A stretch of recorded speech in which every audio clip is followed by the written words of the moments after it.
Bismillahirrahmanirrahim. Assalamualaikum warahmatullahi wabarakatuh. Hai Sobat Madrasah, apa kabar semuanya? Mudah-mudahan semua dalam keadaan sehat walafiat. Pada video ini, saya akan membahas salah satu materi dari ilmu hadis, yaitu tentang pembagian hadis berdasarkan kualitas sanad, di mana pembagian tersebut dibagi menjadi 3 bagian. Yang pertama, hadis sahih, hadis hasan, dan hadis dhaif. Pada video ini, kita akan fokuskan pada kajian hadis sahih. Bersama saya, Muhammad Kahfi Al-Banna.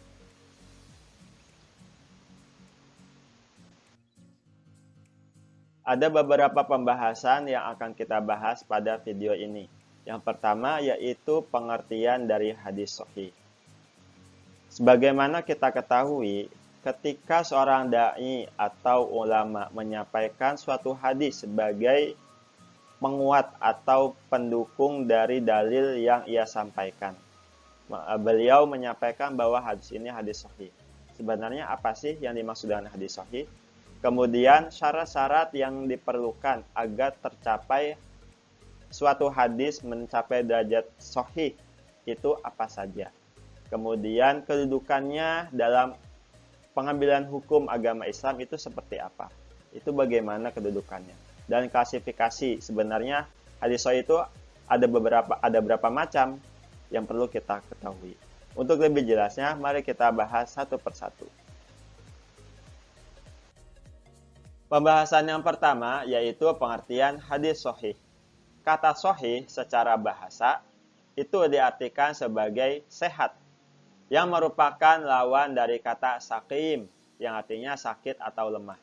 Yang berarti hadis sahih secara bahasa adalah hadis yang sehat atau benar tanpa adanya penyakit atau cacat.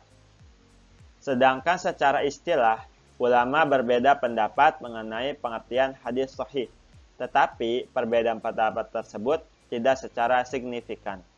Nah, di antaranya pendapat ulama mengenai hadis sahih ialah al-hadis allazi ittasala isanaduhu binaqlil adli tamid dhabti an mislihi min ghairi suzuzin wala illatin qadihatin. Al-hadis allazi, hadis yang ittasala sanaduhu, sanadnya bersambung, artinya tidak terputus. Binaqlil adli, diriwayatkan oleh periwayat yang adil. Tamid dhabti, yang sempurna ingatannya, an mislihi, dari periwayat yang memiliki kualitas yang sepadan dengannya. Min ghairi suzuzin, dan tidak ada syadz pada hadis tersebut, wala illatin, juga tidak ada ilat yang dapat mencederai hadis tersebut. Demikian pengertian dari hadis sahih.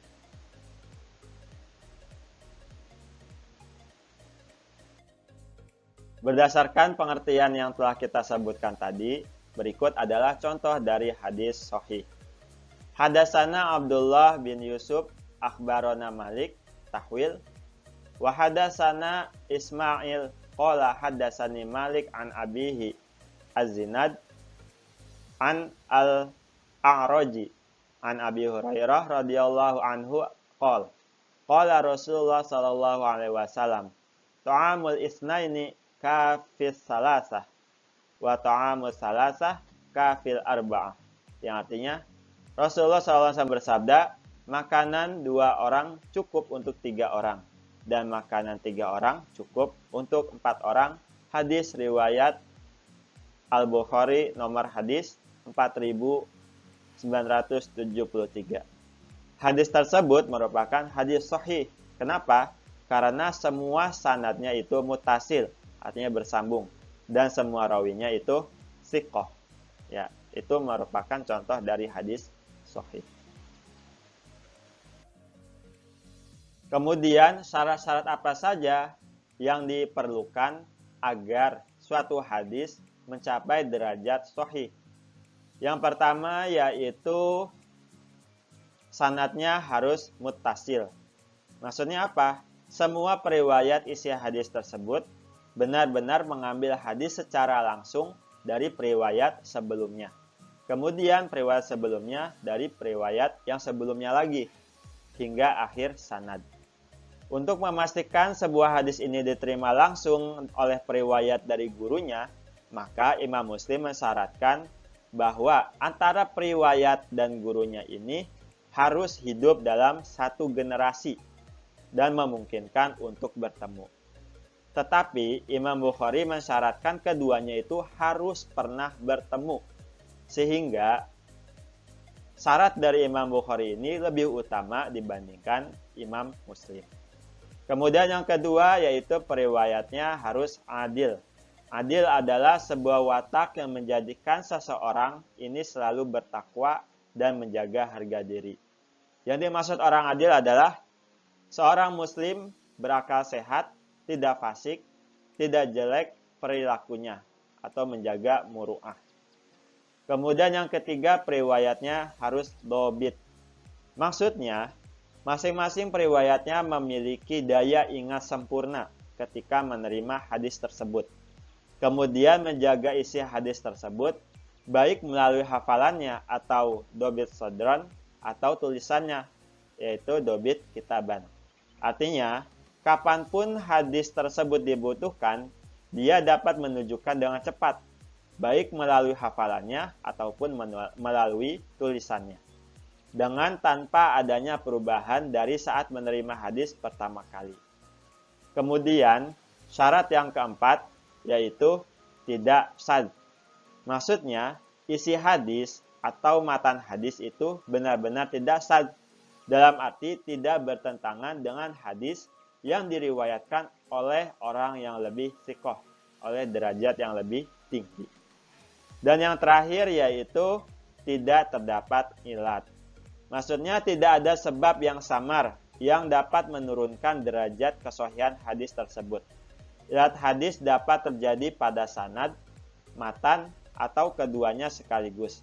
Namun demikian, ilat yang paling banyak terjadi pada sanad, seperti menyebutkan mutasil terhadap hadis yang munqati atau mursal.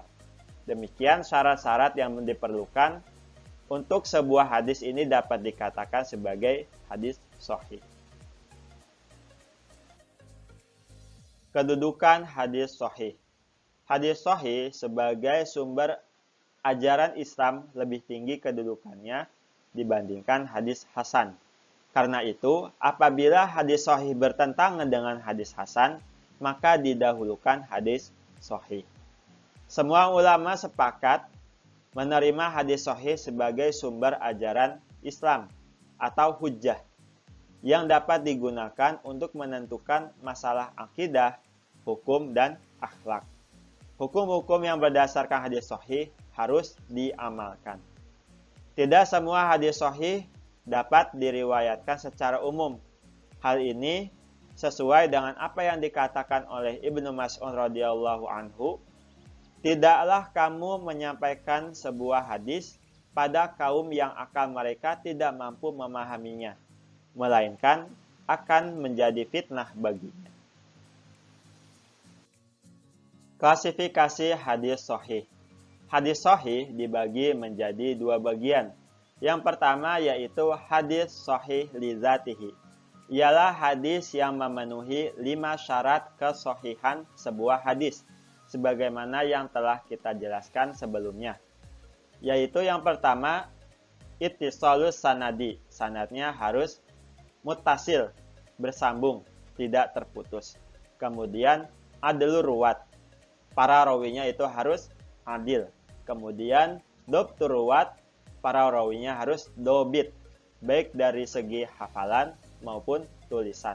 Kemudian ada musyudzuz, tidak ada syadz padanya, tidak bertentangan dengan periwayat yang lebih thiqah, dan juga tidak ada ilat, adamul illah.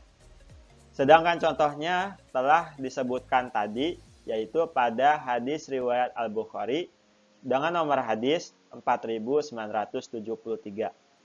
Kemudian klasifikasi yang kedua yaitu hadis sahih li ghairihi.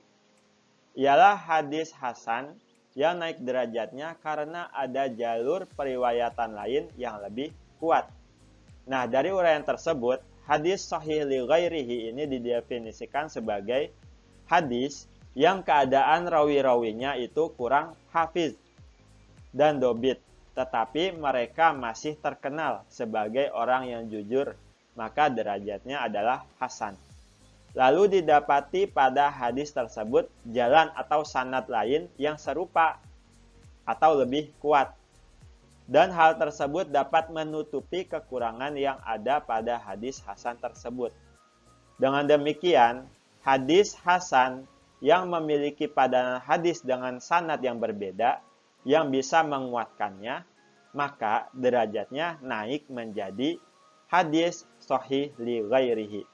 Sedangkan urutan derajat hadis sahih li ghairihi adalah di bawah hadis sahih li zatihi dan di atas hadis hasan li zatihi.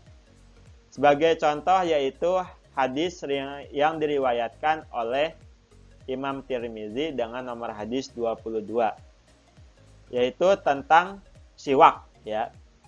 Laula an asyqa ala ummati la amartuhum bisiwaki inda kulli salatin. Sekiranya aku tidak memberatkan umatku, sungguh akan aku perintahkan untuk bersiwak setiap kali akan sholat.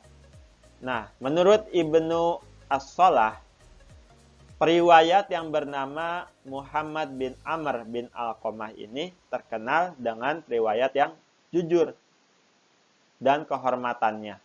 Tetapi ia bukan orang yang matang dalam hafalan, maka hadis itu hasan. Tetapi karena ada beberapa hadis yang menguatkannya, maka hadis ini naik derajatnya menjadi hadis sahih li ghairihi. Tingkatan derajat hadis sahih. Kesahihan ditentukan oleh keadaan para rawinya, baik adil atau dobit. Ketersambungan sanad-sanadnya, selamat dari kecacatan atau ilat, dan kejanggalan atau sad. Terdapat tingkatan atau martabat hadis sahih yang disebabkan oleh kualitas dan kapasitas sanad dan rawinya. Nah, berikut adalah tingkatan derajat hadis sahih. Yang pertama yaitu hadis muttafaq alaih. Ialah hadis yang sanadnya disepakati oleh Imam Bukhari dan Imam Muslim. Artinya, Imam Bukhari meriwayatkan hadis melalui sanad yang sama dengan sanad hadis yang diriwayatkan oleh Imam Muslim. Kemudian tingkatan yang kedua yaitu hadis riwayat Bukhari sendirian. Artinya, hadis yang diriwayatkan oleh Imam Bukhari saja. Yang ketiga yaitu hadis riwayat Muslim sendirian. Artinya, hadis yang diriwayatkan oleh Imam Muslim saja. Kemudian tingkatan yang keempat yaitu hadis yang sanadnya memenuhi syarat sahih Bukhari dan sahih Muslim. Ialah hadis yang tidak diriwayatkan oleh Imam Bukhari dan Imam Muslim, tetapi diriwayatkan oleh imam yang lain. Adapun rijal sanad, termasuk rijal sanad yang dikategorikan sikoh oleh Imam Bukhari dan Imam Muslim. Jadi, yang keempat ini tidak diriwayatkan oleh Imam Bukhari dan Muslim, tetapi syaratnya memenuhi kedua imam tersebut. Kemudian yang kelima yaitu hadis yang sanadnya memenuhi syarat hadis sahih menurut Imam Bukhari. Namun Imam Bukhari tidak meriwayatkannya dalam kitab sahihnya. Yang keenam, hadis yang sanadnya memenuhi syarat hadis sahih menurut Imam Muslim, namun tidak meriwayatkannya dalam kitab sahihnya. Dan yang terakhir adalah hadis yang sanadnya sahih menurut selain Imam Bukhari dan Imam Muslim. Seperti sahih menurut Ibnu Hibban, sahih menurut Ibnu Khuzaimah, sahih menurut Ibnu Majah, sahih menurut Imam Al-Hakim, dan lain sebagainya. Tetapi tidak sahih menurut Imam Bukhari dan Imam Muslim. Urutan sanad paling sahih. Yang pertama dari sahabat Abdullah bin Umar, yaitu melalui jalur Malik dari Nafi' dari Ibnu Umar, atau disebut juga dengan silsilatu zahab, sanad yang paling sahih. Kemudian yang kedua dari sahabat Anas bin Malik, melalui jalur Humad bin Salmah dari Sabit dari Anas. Dan yang ketiga yaitu dari sahabat Abu Hurairah, melalui jalur Suhail bin Abi Shalih dari ayahnya dari Abi Hurairah. Demikian urutan sanad paling sahih. Dan pembahasan terakhir dari hadis sahih ialah kitab hadis paling sahih.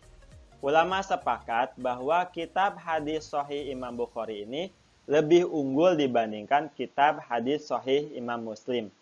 Karena yang pertama, syarat mutasil Imam Bukhari lebih ketat. Artinya, Imam Bukhari mensyaratkan harus terbukti adanya pertemuan antara guru dan murid. Sedangkan Imam Muslim cukup dengan bukti sezaman saja antara guru dan murid tersebut sudah dianggap mutasil.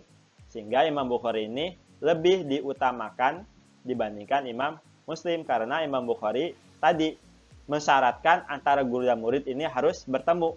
Sedangkan Imam Muslim cukup sezaman saja, cukup satu generasi saja dan memungkinkan untuk bertemu. Kemudian yang kedua yaitu Imam Bukhari lebih berhati-hati dalam menentukan kesikohan periwayat hadis. Jadi dalam menentukan bahwa si rawi ini sikoh atau tidak, Imam Bukhari lebih berhati-hati.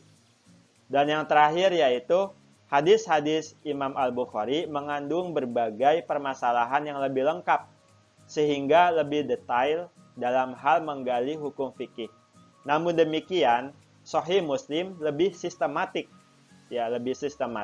dibandingkan Sahih Imam Al-Bukhari.